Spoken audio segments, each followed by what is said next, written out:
Bismillahirrahmanirrahim. Assalamualaikum warahmatullahi wabarakatuh. Alhamdulillahilladzi anzala sakinah fi qulubil mu'minin jadadu imanan manihim. Asyhadu an la ilaha illallah wa asyhadu anna Muhammadar Rasulullah. Allahumma sholli ala Muhammad wa ali Muhammad dan ba'da. Alhamdulillah, punten sekedap. Alhamdulillah sahabat-sahabat semua, pagi ini kita ditakdirkan oleh Allah Subhanahu wa taala untuk kembali bisa menghirup napas, untuk kembali kita bisa membuka mata. Ya. Alhamdulillah pagi hari ini juga semalaman semuanya bernapas ya. Semuanya bernapas. Alhamdulillah pagi hari ini juga ternyata Allah bangunkan lagi dalam bentuk seperti semula begitu ya. Alhamdulillah sahabat-sahabat semua, kita dalam 3 episode ini kita telah membahas begitu bagaimana Allah mengingatkan kita bahwa peringatan itu sering diulang oleh Allah, bahwa peringatan ini ternyata mengandung konsekuensi. Jadi sahabat semua, saya ulangi 2 materi sebelumnya, mudah-mudahan ini juga tidak menjadi bosan bagi sahabat-sahabat mungkin yang 2 pertemuan ke belakang ini menyimak ya. Baik, jadi sahabat-sahabat semua, ketika kita diingatkan dalam sebuah perjalanan, ada jalan menanjak, hati-hati jalanan licin, hati-hati tikungan tajam. Apalagi kalau diingatkan hati-hati rawan kecelakaan, gitu ya. Ada tuh di pelangnya, hati-hati terjadi longsor misalnya gitu ya. Hati-hati terjadi banyak, mungkin Anda banyak yang menyeberang gitu ya, anak-anak menyeberang dan sebagainya. Ketika kita diingatkan berkali-kali, ketika kita diingatkan berulang-ulang, artinya ibu bapak semua bahwa kejadian itu tidak jarang, bahwa kejadian itu mungkin sering di daerah itu, apakah tabrakan ataukah jatuh, apakah misal tergelincir dan sebagainya. Ketika diingatkan berulang-ulang, apalagi yang mengingatkan itu adalah pihak yang mempunyai kewenangan, yang tahu persis tentang daerah itu. Artinya apa ibu bapak semua? Artinya kepercayaan akan kebenaran informasi itu nyata adanya, gitu kan? Nah, peringatan ya Allah yang Allah berikan kepada kita ibu bapak semua, peringatan yang sering disampaikan kepada kita, peringatan yang Allah sampaikan kepada kita, ada peringatan yang berulang-ulang. Peringatan yang Allah sampaikan ini Allah ulangi dalam beberapa surat. Kalau kita lihat ibu bapak semua, bahwa yang dinamakan manusia yang diciptakan oleh Allah dari unsur jasa dan unsur ruh ya. Kemudian Allah tiupkan ruh ya pada hari ke-120. Kemudian Allah sampaikan bahwa kami ciptakan pendengaran, kami ciptakan penglihatan. Di ujung ayat tersebut adalah qalilam ma tashkurun, sedikit manusia yang bersyukur. Artinya ibu bapak semua, ketika kita diingatkan oleh Allah SWT bahwa sedikit manusia yang bersyukur, ini harusnya menjadi pembelajaran bagi kita. Berarti kita saja introspeksi dalam keseharian kita. Di antara nikmat-nikmat yang tidak pernah terhitung, ketika kita nikmat tadi bangun tidur, bahwa Allah masih mendenyutkan jantung, bahwa Allah masih menggerakkan paru-paru kita untuk bernapas. Qalilam ma tashkurun. Apakah dalam keseharian kita juga sudah dibuka dengan syukur? Masya Allah. Dalam keseharian kita juga ibu bapak semua, seberapa banyak syukur itu yang kita lantunkan dibandingkan dengan ketidakingatan atas nikmat yang Allah berikan. Nah, ketika Allah ingatkan kepada kita qalilam ma tashkurun, sedikit manusia yang bersyukur, artinya ibu bapak semua, artinya peringatan ini nyata adanya dan peringatan ini sering terjadi pada diri manusia. Nggak mungkin Allah mengulang-ulang dalam suratnya fabi ayyi ala'i rabbikuma tukadziban. Allah mengulang-ulang qalilam ma tashkurun kalau seandainya manusia itu memang dipenuhi dengan keseharian dengan syukur. Jadi sahabat-sahabat semua, maka masuklah kita pada episode kedua. Kira-kira kenapa manusia itu jarang bersyukur? Ya, Ini telah dibahas ibu bapak semua pun, dan saya ulangi sedikit lagi ya. Kenapa kalau begitu manusia itu kok jarang bersyukur? Padahal kalau kita lihat syukur itu ibu bapak semua ya, selain Allah mengingatkan sendiri bahwa kita itu jarang bersyukur, ternyata syukur itu mempunyai konsekuensi yang sangat besar Pak Bu. Ketika kita ingin dimajukan usaha, kita sibuk kursus bagus. Ketika kita ingin dilancarkan sistem keuangan, kita kursus bagaimana sistem cash flow, bagus memang begitu. Ketika kita ingin sehat ya, kita lakukan gerak, olahraga dan sebagainya, pengaturan, bagus dan memang begitu. Kenapa? Fitrah manusia. Ada satu hal yang dilupakan ibu bapak semua. Ketika manusia ingin bertambah maju usahanya, ketika manusia ingin bertambah volume usahanya, ketika manusia ingin ditambah begitu ya, bagaimana sehatnya, ada yang kelupaan. Yaitu apa? Salah satu pembuka nikmat lanjutan, salah satu pembuka nikmat yang besar adalah kuncinya pada syukur. Itu janji Allah. Andai kata wali kota berjanji, kita mungkin lebih percaya. Andai kata gubernur berjanji, mungkin ada tingkat kepercayaan. Andai kata presiden yang menguasai suatu negara berjanji, mungkin kita akan lebih punya harapan. Apalagi yang berjanji itu yang menguasai bumi, yang menguasai langit, yang menguasai berbagai macam pintu rezeki, yang menguasai berbagai macam pintu kesembuhan, dan menguasai apa itu sehat. Ketika yang berjanji ternyata bukan yang main-main, maka kemungkinan besar janjinya itu ditepati. Bahkan kalau Allah berjanji, pasti janji itu akan ditepati. Innaka la tukhliful mi'ad. Jadi ketika kita menginginkan sebuah tambahan akan karunia, tambahan akan rezeki, maka bukalah karunia itu, tambahlah nikmat sehat itu, tambahlah rezeki itu dengan syukur. La in syakartum la azidannakum. Bahkan ketika syukur ini menjadi salah satu habit kita, bahkan ketika syukur ini kita lantunkan, maka janji Allah yang kedua, Allah akan menutup tuh bencana. Allah akan menutup tuh proses sakit, Allah akan menutup tuh proses kerugian. Kenapa? Karena janji Allah. Wala in kafartum inna azabil sadid. Barang siapa yang tidak bersyukur, azab Allah itu sangat pedih. Bagaimana caranya menutup azab? Syukur. Jadi sahabat-sahabat semua, betapa besar aspek syukur itu, janji Allah yang luar biasa. Betapa Allah mengingatkan kepada kita, sangat sedikit manusia yang bersyukur. Nah, kita langsung pada pembahasan yang kedua kemarin. Kalau begitu, kenapa kok Allah mengingatkan berkali-kali? Kenapa kok Allah mengingatkan berulang-ulang? Perkara kenapa Allah mengingatkan hanya Allah yang tahu. Tetapi kalau kita kaji, ibu bapak semua, dari segi duniawi, dari segi makhluk gitu ya, kita sebagai hamba gitu ya, kenapa kita jarang bersyukur? Di sana ilmu berbicara. Kenapa? Karena kan kita disuruh untuk berpikir, afala takilun, afala tadabbarun, afala yatafakkarun, gitu ya, memperhatikan. Ilmu Allah sendiri itu yang mewajibkan kita untuk berpikir, untuk mentafakuri, untuk merenungi, untuk memperhatikan kan? Kira-kira kenapa ya manusia itu kok jarang bersyukur? Kalau lihat ibu bapak semua, dari kajian neuropsikologi, kenapa manusia itu jarang bersyukur? Karena alasan terbanyak dan terbesar adalah karena merasa tidak diberi. Tidak merasa diberi. Tidak merasa sesuatu itu diberikan terus-menerus. Kalau seseorang tidak merasa adanya pemberian, maka hampir mungkin dia itu nggak pernah berterima kasih. Dan saya berterima kasih kalau saya merasa diberi, Bu ya. Kalau setiap hari saya nggak merasakan adanya pemberian, maka kemungkinan saya nggak berterima kasih.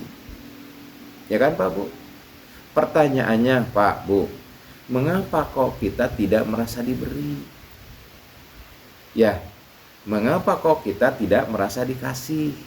Mengapa kok kita merasa seolah-olah kita teh seperti jalan aja biasanya? Kita coba renungi ibu bapak semua. Ya, kenapa kita kok tidak merasa diberi?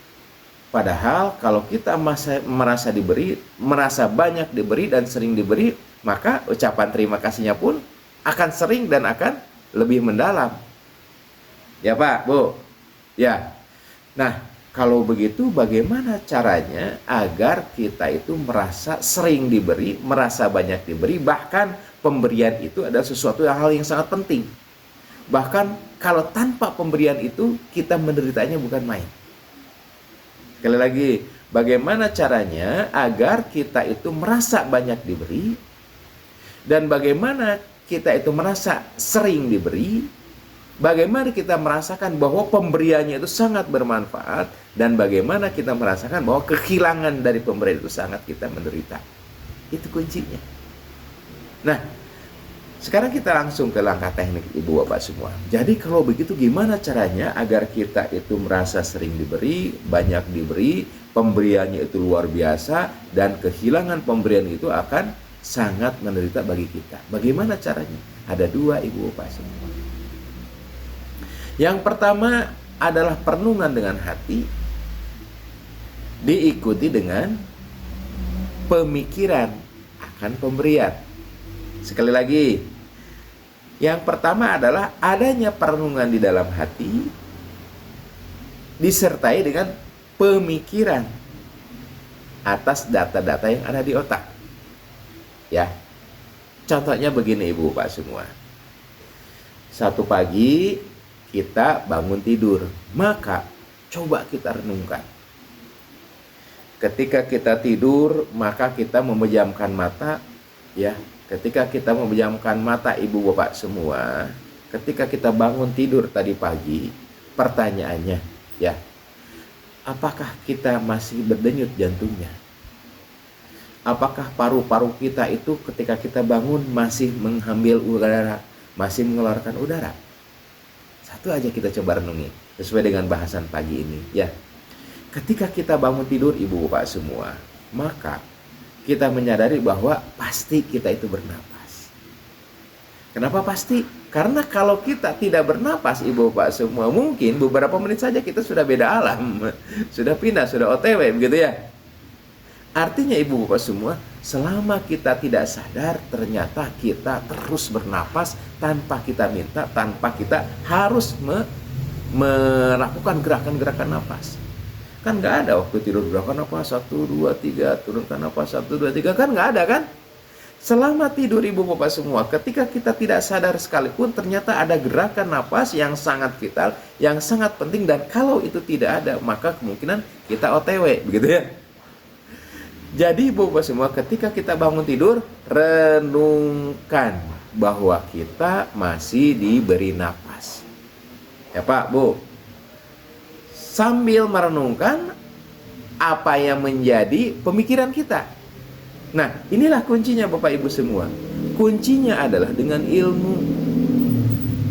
Ya Allah, dalam renungan tuh ya, terima kasih walaupun saya sedang tidur, walaupun saya sedang tidak sadar, walaupun saya sedang tidak memerintah tubuh kita, tidak merintah tubuh saya ini untuk bergerak, dada saya ini tidak diperintahkan untuk bergerak, paru-paru saya ini tidak diperintahkan untuk mengembang, tanpa hitungan, tanpa harus kita upaya, ternyata automatically dada kita mengembang, paru-paru kita itu mengembang, mengambil napas agar tubuh kita itu tidak kekurangan oksigen.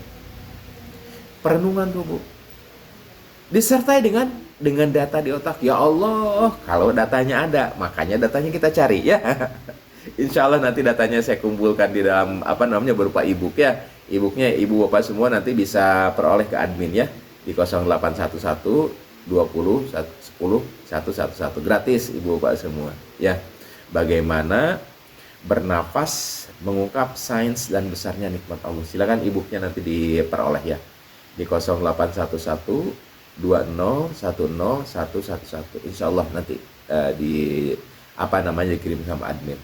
Ibu Bapak semua yang bisa ngetik puntennya ini pengetikkan 0811 20 10 111. Kita lanjutkan Ibu Bapak semua. Ketika kita merenungi bahwa kita bangun tidur, bahwa Allah masih memberikan napas kepada kita, bahwa Allah menggerakkan paru-paru kita Ibu Bapak semua, itu sebuah perenungan. Ditambah dengan apa? Dengan ilmu tentang nafas tentunya. Ya Allah, terima kasih Engkau kembangkan paru-paru ini, Engkau hembuskan nafas yang kotor, Engkau hisapkan nafas yang bersih, udara yang bersih, engkau pelihara nikmat ini. Ternyata menurut ilmu, sejak 10 detik saya lahir ke alam dunia, paru-paru saya itu mengembang. Dan sejak 10 detik itulah ternyata engkau kembangkan paru-paru itu, engkau masukkan udara yang kaya akan oksigen, engkau masukkan udara, engkau kemudian keluarkan udara sebagai racun-racun berupa CO2.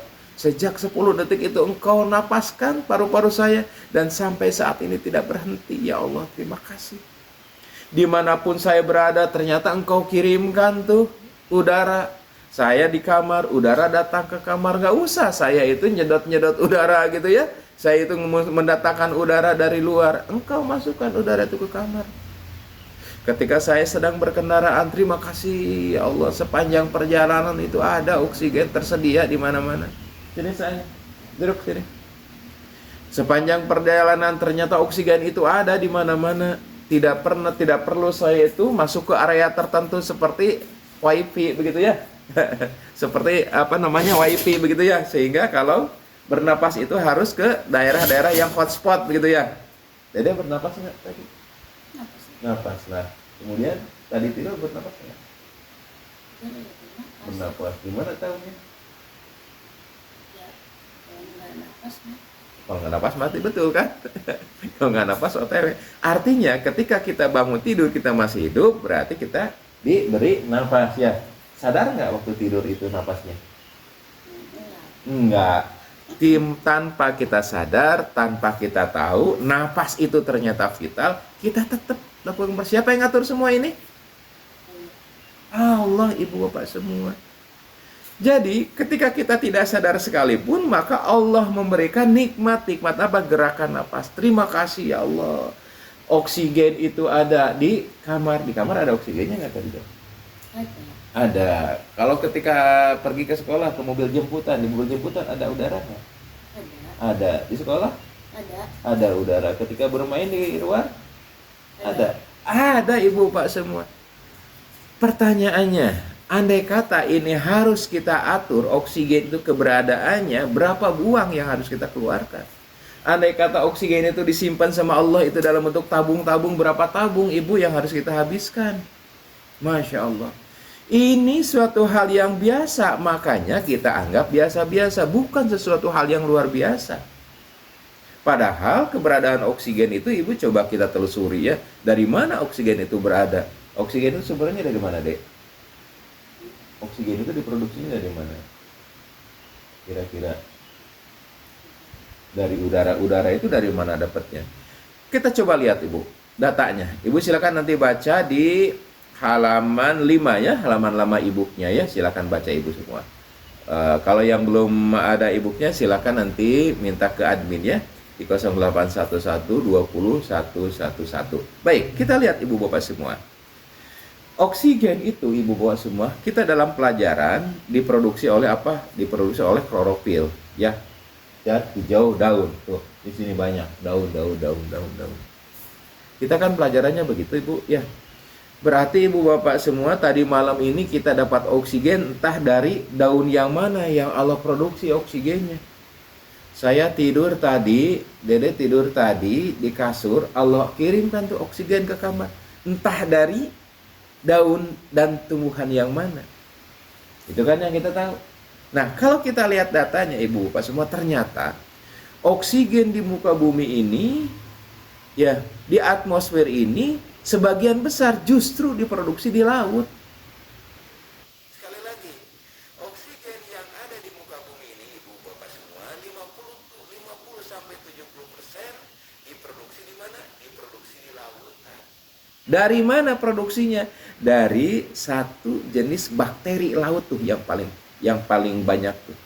Satu jenis bakteri yang ada di laut ya, yang disebut Prochlorococcus. Bakteri ini besarnya hanya 0,5 mikrometer. Masya Allah. Bakteri ini ibu bapak semua menghasilkan 20% oksigen yang ada di atmosfer dari tumbuhan, dari makhluk kecil yang Allah berikan kepada kita. Prochlorococcus besarnya itu hanya 0,5 mikrometer. menghasilkan 20% oksigen yang ada di atmosfer ini deh. Jadi kebagian besar oksigen yang kita hirup itu berasal dari laut.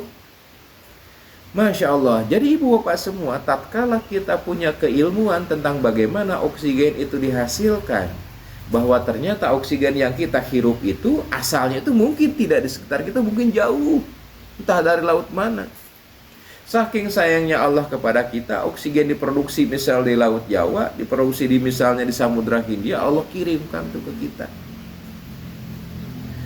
Ketika kita menyadari dengan keilmuan ibu bapak semua, sumber oksigen yang kita hirup ini ternyata sumbernya jauh, ternyata sumbernya itu entah dari mana, harusnya di sana ada rasa syukur yang terdalam. Ya Allah, tiap hari saya itu ke kantor, di jalan itu ada oksigen. Tiap hari ke sekolah, di jalan, di mobil ada oksigen juga. Engkau kirimkan oksigen di mana-mana.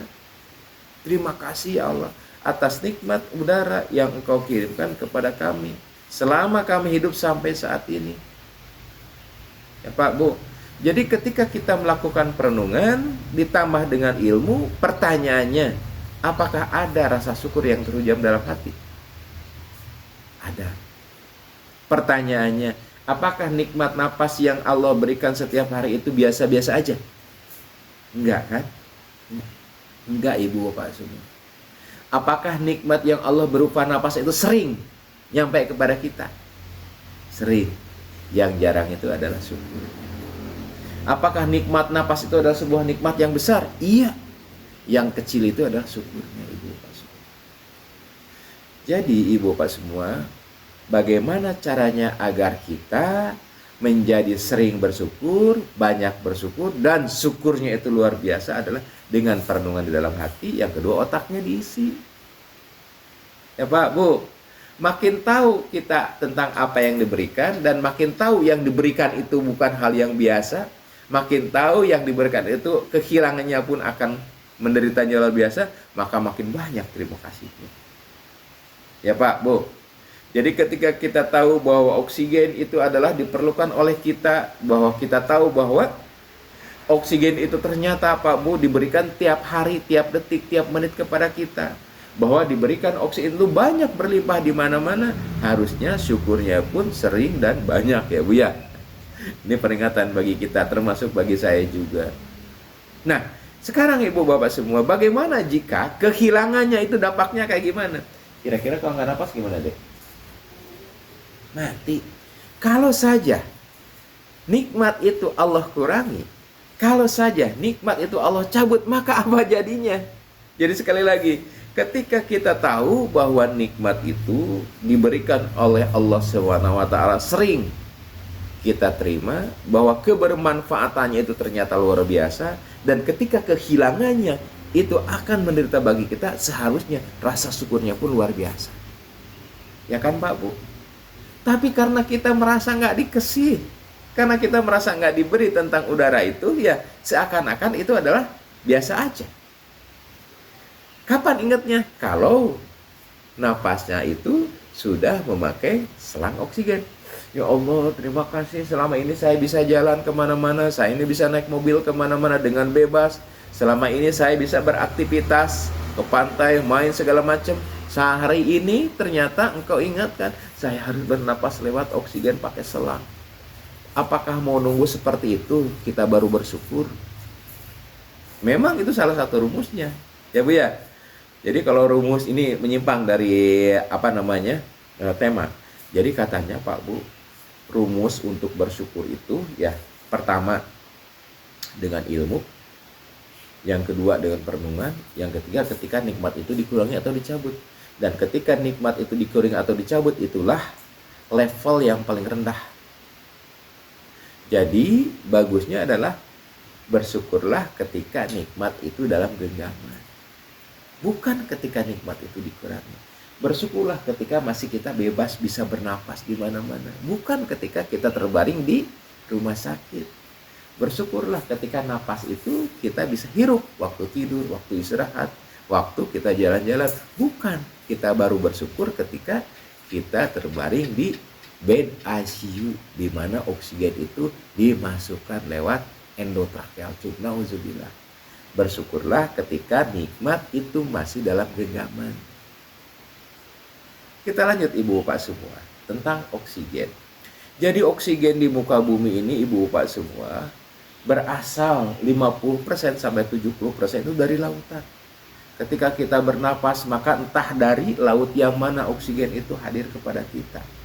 Ketika kita di kendaraan, entah dari daun yang mana, dari hutan yang mana, Allah kirim tuh buat kita.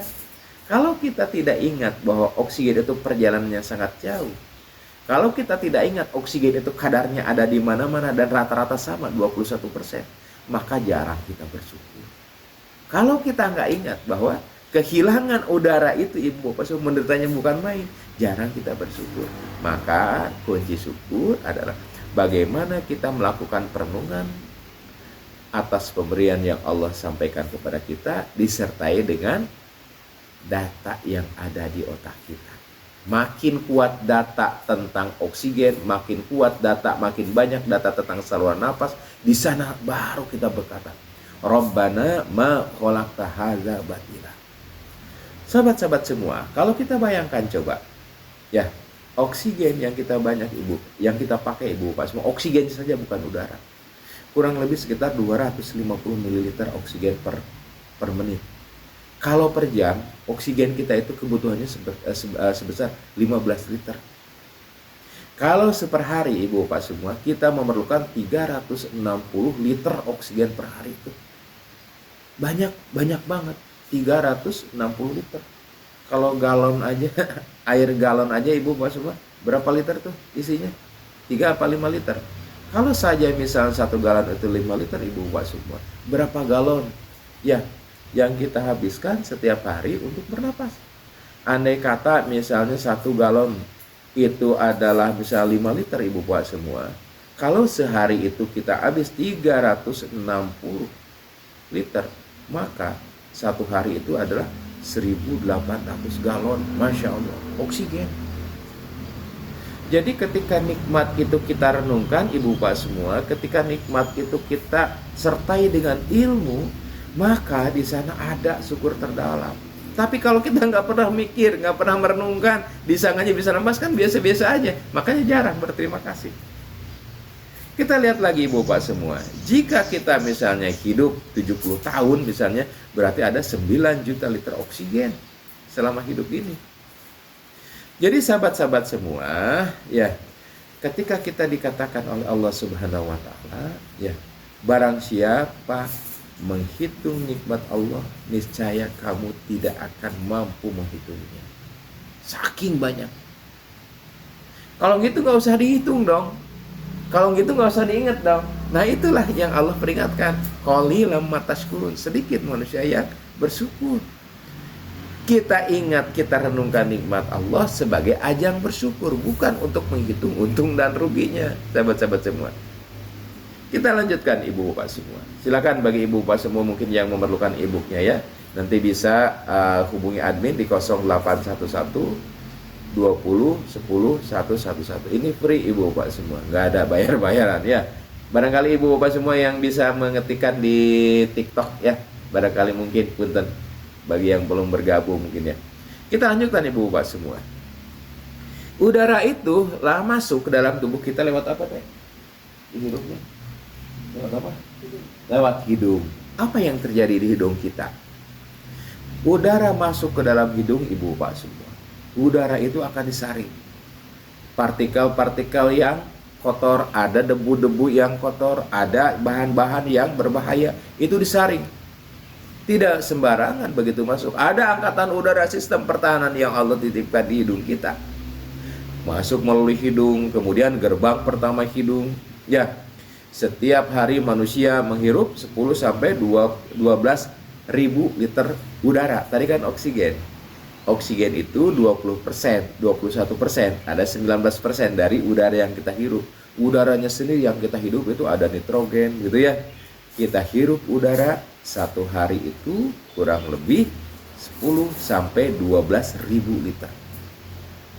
Kemudian sebelum masuk ke paru-paru Ibu Bapak semua ya, Harus melalui berbagai macam jalur, ada rambut penyaringan, andai kata ada debu, maka disaring oleh debu. Kemudian di sana ternyata Allah titipkan jebakan. Di saluran napas itu ada jebakan. Jebakan apa? Lendir. Andai kata ada zat yang berbahaya, maka nempel tuh di lendir. Andai kata ada debu, nempel tuh di lendir. Begitu ya. Lapisan lendir Allah ciptakan hampir sepanjang saluran pernapasan. Makanya kita mah ingat ada lendir kalau ada pilek ya Bu ya.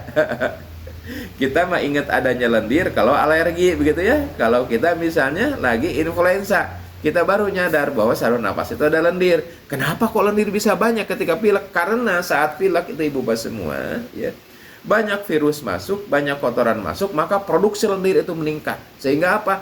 Virus itu di-track. Virus itu dijebak, masuk ke dalam jebakan lendir, dan lendir itu dah yang dikeluarkan. Masya Allah. Ketika kita anggap lendir itu suatu hal yang jijik, ketika anggap lendir itu ada suatu hal yang beban bagi kita, tapi justru itulah sistem pertahanan yang Allah titipkan kepada kita supaya virus yang masuk itu bisa dijebak, tidak masuk ke paru-paru, dan virus itu dikeluarkan lewat bersin, lewat kemudian kita mengeluarkan ingus dan sebagainya. Tapi ketika ilmu kita dangkal, hanya menganggap ingus itu adalah suatu beban, maka dianggap, ini udah beban lagi, udah ada ingus lagi. Tapi ketika kita telusuri bahwa ingus itu, lendir itu adalah salah satu sistem pertahanan yang Allah titipkan di dalam saluran napas untuk menjebak bakteri, menjebak virus, sehingga bakteri dan virus itu tidak masuk ke dalam saluran napas yang lebih dalam lagi. Masya Allah. Dengan ilmu Ibu Bapak semua, maka kita akan menyadari ingus ternyata adalah sebuah nikmat yang sangat luar biasa. Kemudian setelah masuk lewat apa lagi Bu? Lewat pipa ya, lewat pipa. Apa pipanya Bu? Kemudian yang disebut dengan trachea ya, sini tuh tenggorokan Ibu ya. Kemudian akan bercabang ke kanan, bercabang menjadi 3, menjadi bronkus gitu ya. Kemudian bercabang ke kiri menjadi 2 cabang ya. Bronkus kiri ada 2 cabangnya di sana. Ya Allah, ternyata saluran itu bercabang. Iya, bercabang ke kanan 3 cabang, kemudian ke kiri 2 cabang, dan ternyata habis bronkus itu juga bercabang lagi seperti akar. Dan ketika sampai pada ujungnya Ibu Bapak semua, ya, di saluran napas itu Ibu Bapak semua, selain jebakan lendir tadi, Allah titipkan berupa apa? Berupa bulu-bulu halus, berupa bulu-bulu getar. Bulu-bulu halus, bulu-bulu getar itu terus bergetar untuk apa Pak Bu? Untuk sama menghilangkan, kemudian menjebak bakteri, virus yang sekiranya itu berpotensi bahaya bagi manusia. Bulu itu bergetar Ibu semua, kurang lebih 10-20 kali gerakan per detik. Masya Allah. Yang kita tidak nyadar di dalam apa, ternyata Allah titipkan sistem pertahanan di dalam saluran napas ini ternyata tidak mudah Ibu Bapak semua. Allah titipkan apa tadi Bu? Bulu hidung, itu sangat kasar, mungkin Ibu tahu, Bapak tahu ya. Kemudian Allah titipkan apa tadi Bu? Lapisan lendir yang ada di saluran pernapasan. Fungsinya apa? Untuk menjebak berbagai macam kotoran, partikel, virus gitu ya. Sehingga kalau kita lagi influenza, maka lendir itu lebih banyak. Untuk apa? Untuk jebakannya itu supaya lebih luas gitu ya. Sehingga kadang-kadang kita taunya mengeluh ya, berlendir gitu ya. Tapi sebetulnya itu adalah nikmat yang Allah titipkan. Kemudian nyampe saluran napas lagi, Allah jadikan apa Bu? Bulu-bulu getar di saluran napas kita itu di dalam tuh. Untuk apa? Untuk men-trapping supaya ada bakteri, ada virus, kemudian dijebak lewat lendir. 20 kali per detik itu bulu itu bergetar.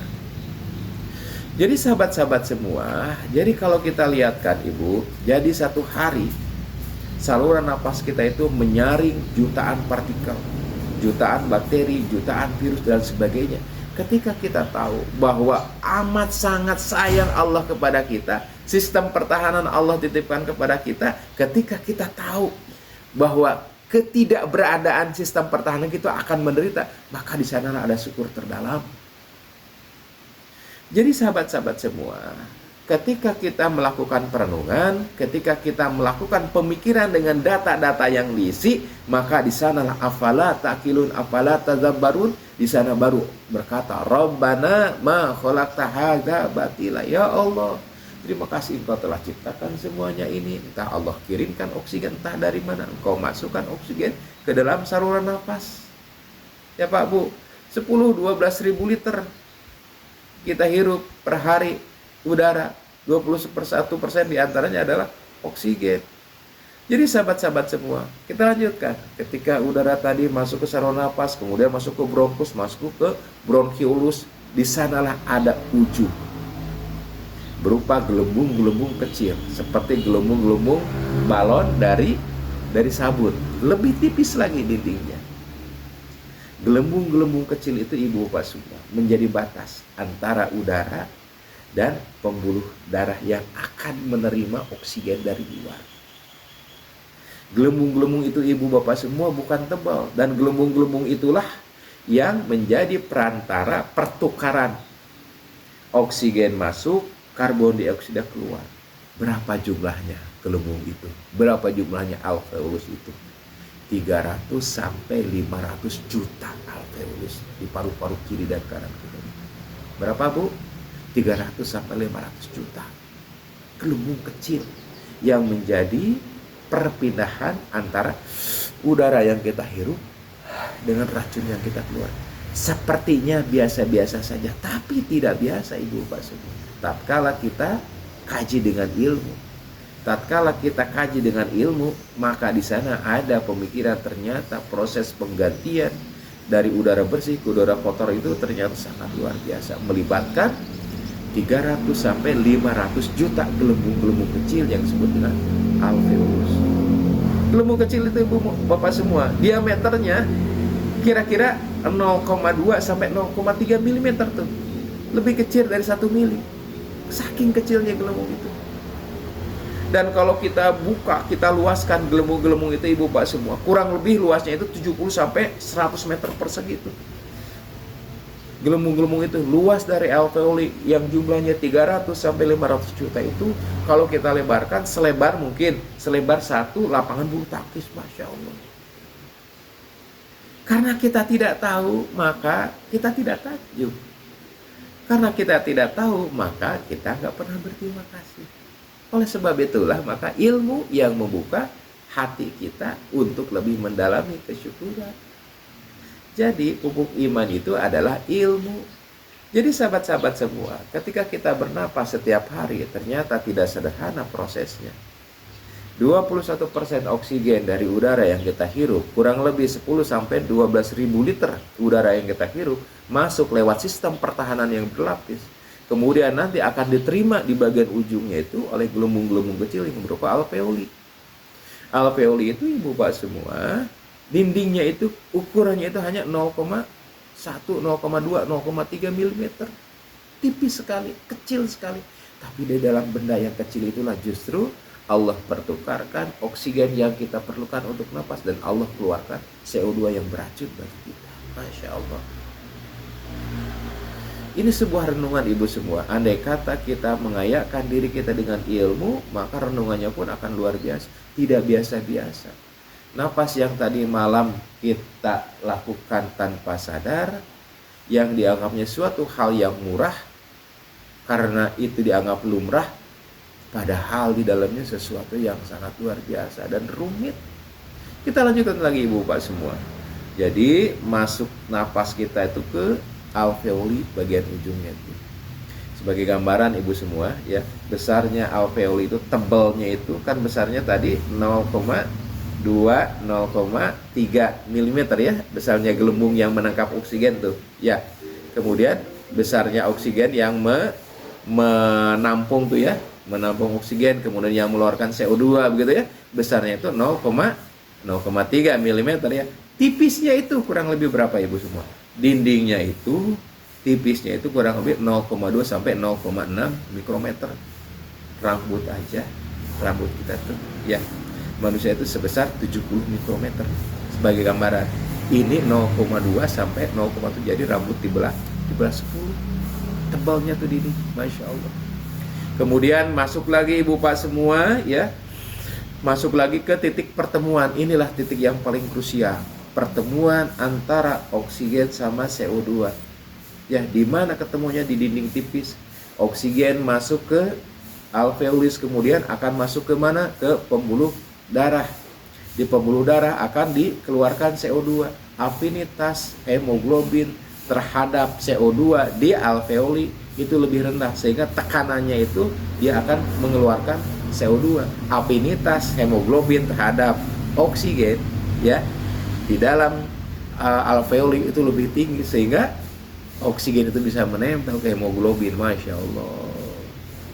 Dan terjadi sebaliknya di dalam sel. Kalau di dalam sel, ibu bapak semua, afinitas daya lekat oksigen terhadap eritrosit, terhadap sel darah merah, kalau di jaringan, di sel tempat oksigen akan dikirim, maka afinitasnya itu lebih rendah, daya lekatnya akan lebih rendah, sehingga oksigen masuk ke dalam sel dan daya lekat terhadap CO2 itu lebih tinggi, sehingga CO2 kesedot tuh kemana? Nempel di mana? Di hemoglobin ya, di darah merah, sel darah merah. Masya Allah. Jadi sahabat-sahabat semua, setiap detik terjadi keajaiban. Cuma kitanya aja yang kurang mikir. Ya, jadi kalau kita lihat bagaimana tanda-tanda kekuasaan Allah di dalam tubuh kita ini sangat luar biasa, ibu bapak semua. Ketika kita berpikir bahwa kejadian pernapasan itu ternyata bukan suatu yang sederhana, pertanyaannya, apakah kita masih menganggap nikmat itu sebagai nikmat yang biasa-biasa? Ketika kita tahu bahwa nikmat yang Allah berikan lewat nafas ini adalah nikmat yang sering Allah berikan kepada kita, apakah kita akan jarang untuk bersyukur?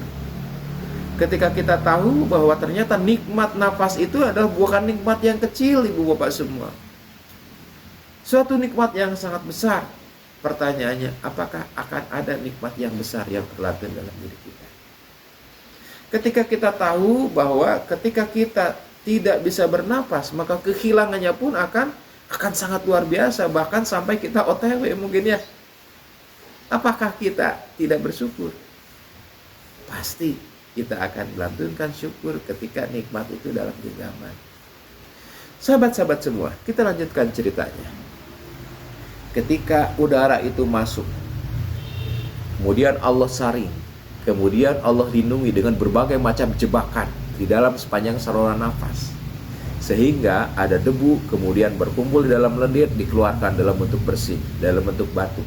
Ada bakteri, ada virus, kemudian Allah jebak di dalam lendir, kemudian Allah keluarkan lewat influenza, kemudian Allah keluarkan lewat lendir, bersin dan sebagainya.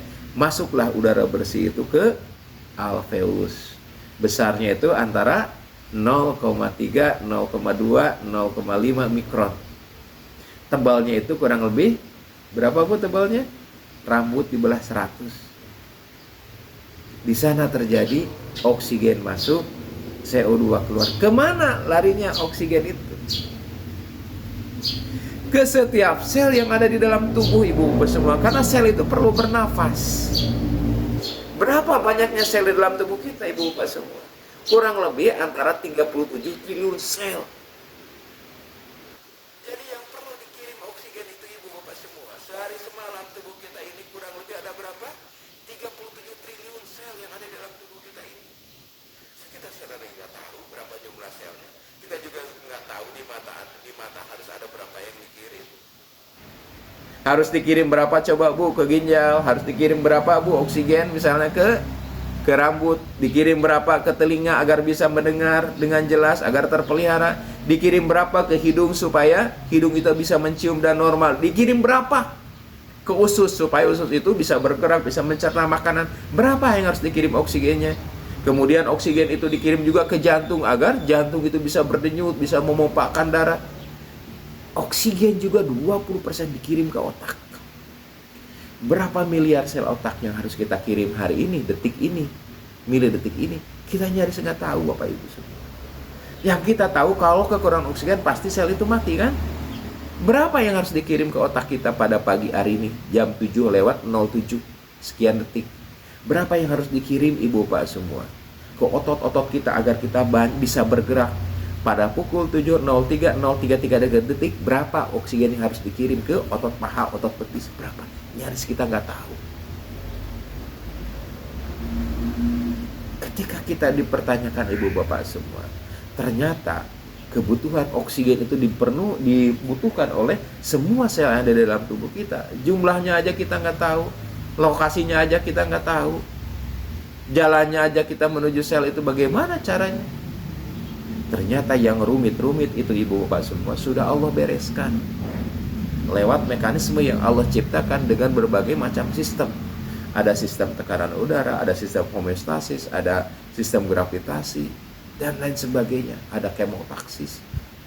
Masya Allah, luar biasa. Telah Allah susun dengan berbagai macam sistem, seolah-olah itu sederhana, karena itu dianggap suatu hal biasa, maka kita itu jarang bersyukur di dalamnya. Padahal ketika tahu ibu bapak semua, sel itu akan dikirimi oksigen dari paru-paru. Dari paru-paru kemana diambil oleh apa? Oleh hemoglobin, sel darah merah. Sel darah merah dari paru-paru itu adalah sel yang kaya akan oksigen, kemudian masuk ke jantung. Dari jantung itu masuknya kemana bu? Dari vena pulmonalis masuk ke jantung. Dari vena pulmonalis akan berkumpul di atrium. Di atrium kanan, kemudian masuk ke ventricle, diedarkan ke ventricle kiri. Dari ventricle kiri ibu bapak semua itu akan dipompakan. Kemana dipompakannya? Ke aorta. Dari aorta kemudian dipompakan lagi ke arteri karotis, kirim ke kepala, kirim ke otak tuh. Lewat mana? Ada dua arteri besar, arteri karotis. Kirim kemana? Ke dada. Di sana ada yang membutuhkan, ada jantung, ada paru-paru, di sana ada otot. Kirim ke dada lewat apa? Lewat aorta thoracalis. Kirim ke perut, di sana ada usus tuh, biar bisa mencerna makanan tuh. Kirim ke usus tuh, biar dia bisa menserap berbagai macam nutrisi. Dikirim ke perut ibu bapak semua lewat aorta abdominalis. Kirim lagi kemana? Ke kaki itu. Ada arteri iliaka kanan dan kiri. Kirim terus sampai ke ujung dunia. Sampai ke ujung yang paling kecil. Berapa pak? Arteriol.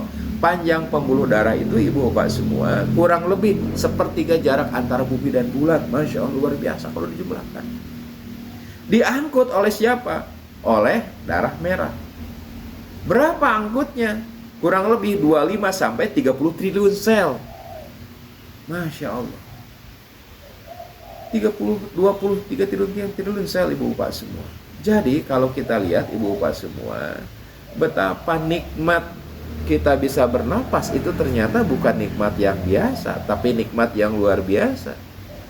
Kenapa kita jarang bersyukur tiap helaan napas? Karena ketidaktahuan kita, karena ketidakmauan kita untuk merenungkan. Jadi pada pagi hari ini ibu bapak semua kita berlatih ya, bagaimana Allah menciptakan napas itu ternyata bukan suatu hal yang biasa. Tapi karena kita nganggapnya biasanya juga bisa napas kok, biasanya juga tiap tidur napas gitu-gitu aja.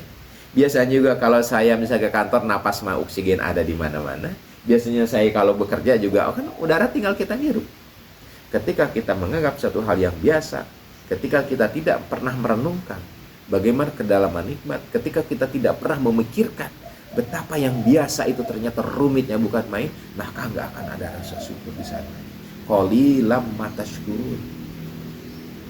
Padahal ketika kita ingin diberikan tambah keberkahan, ketika kita ingin ditambahkan rezeki, ketika kita ingin ditambah sehat, ketika kita ingin ditambah kemajuan usaha, kuncinya adalah syukur. Tapi kenapa kita sedikit sekali bersyukur? Karena kita malas untuk merenungkan dan kita malas untuk berpikir. Bisa karena kemalasan, bisa juga karena kebodohan, bisa juga karena ketidakmauan. Jadi ibu bapak semua, sebagai kesimpulan pada pagi hari ini, ya, jadikanlah syukur itu salah satu protokol ketika kita mulai bangun tidur. Jadikanlah syukur itu sebagai salah satu ritual ketika kita mau tidur. Dengan cara apa diantaranya? Merenungkan nikmat yang Allah berikan, perkaya data-data tentang nikmat itu secara saintifik. Di sanalah ada rasa syukur dosis tinggi. syukur yang betul-betul terhujam. Terima kasih ya Allah, ternyata Engkau sejak 10 detik saya lahir ke muka bumi ini, Engkau kembangkan paru-paru ini sampai sekarang tidak pernah berhenti. Walaupun sedang cuti bersama, walaupun sedang tanggal merah, Engkau napaskan, Engkau kembangkan paru-paru ini ya Allah. Sejak 10 detik saya dilahirkan, kemudian Engkau terus kembangkan paru-paru ini walaupun saya sedang tidak sadar, walaupun saya sedang tidur. Ternyata Engkau sayang kepada kami, Engkau kembangkan paru-paru itu untuk memenuhi 37 triliun sel. Ya Allah, terima kasih. Ternyata Engkau berikan saluran napas itu yang luar biasa. Engkau titipkan bagaimana sistem pertahanan tubuh, bagaimana sistem pertahanan ketika udara itu masuk ke dalam saluran napas saya. Engkau masukkan oksigen tadi ke dalam alveoli, di sanalah terjadi pelepasan CO2 dan terjadi masuknya itu oksigen. Engkau titipkan 300 sampai 500 juta alveoli di dalam paru-paru saja. Maafkan ya Allah atas ketidaktahuan saya. Ternyata begitu dahsyat dalam satu helaan nafas.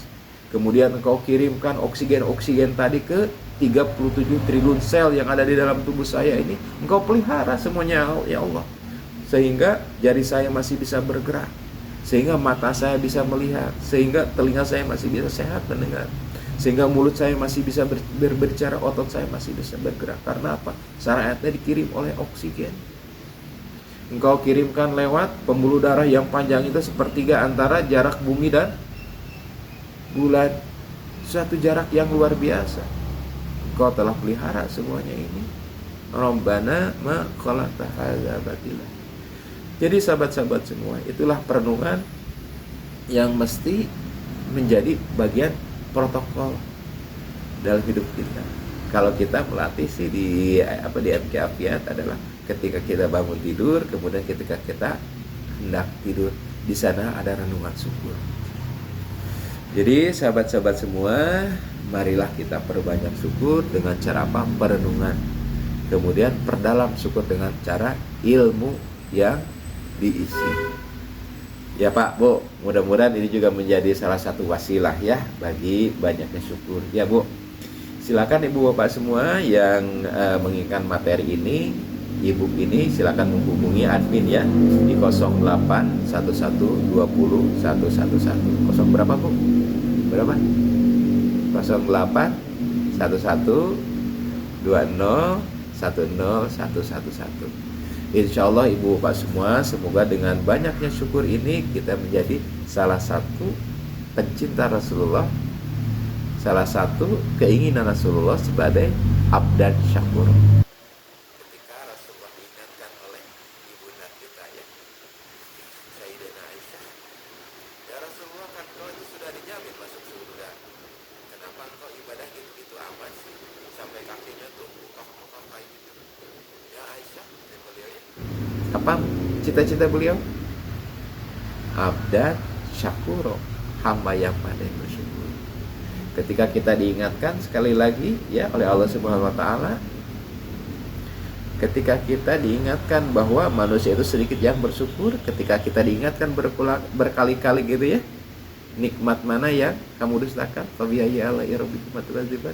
Berarti banyak yang tidak bersyukur, berarti banyak nikmat yang didustakan. Padahal dengan syukur Allah berjanji akan membuka pintu nikmat selebar-lebarnya, akan menambah nikmat yang sebanyak-banyaknya, dan janji kedua adalah akan menutup dari azab yang pedih, bukan yang sangat biasa, azab yang sangat pedih.